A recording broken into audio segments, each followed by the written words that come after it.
আসসালামু আলাইকুম দর্শক, আশা করি সবাই অনেক ভালো আছেন। আবারও নতুন একটা ভিডিওতে সবাইকে স্বাগতম। দর্শক, চীনের একটি বহুতল ভবনে ভয়াবহ আগুন লেগেছে। দর্শক, কে লাগালো এই আগুন অথবা কিভাবে লাগলো এই আগুন, এই বিষয়টি জানতে হলে পুরো ভিডিওটি না টেনে শেষ পর্যন্ত দেখতে হবে। দর্শক, চীনের দক্ষিণাঞ্চলীয় হুনান প্রদেশের রাজধানী চাংশা শহরের কেন্দ্রস্থলে একটি ৪২ তলা ভবনে বড় ধরনের অগ্নিকাণ্ডের ঘটনা ঘটেছে। স্থানীয় সময় শুক্রবার বিকেলে এই অগ্নিকাণ্ডের ঘটনা ঘটে বলে বার্তা সংস্থা রয়টার্স এক প্রতিবেদনে জানিয়েছে।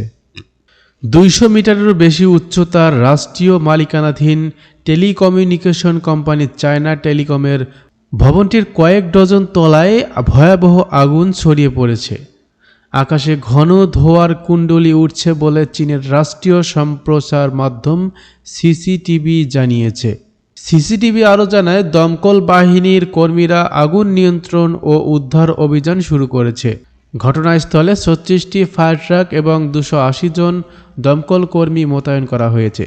সিসিটিভির প্রকাশ করা ওই ঘটনার একটি ছবিতে দেখা গেছে, ভবনের মধ্য দিয়ে কমলা রঙের শিখা দেখা যাচ্ছে, কালো ধোঁয়া আকাশে উড়ছে। একটি স্থানীয় সংবাদ মাধ্যমের সোশ্যাল মিডিয়ায় পোস্ট করা একটি ভিডিওতে দেখা যাচ্ছে যে টাওয়ারের বাইরের অংশটি কালো হয়ে গেছে।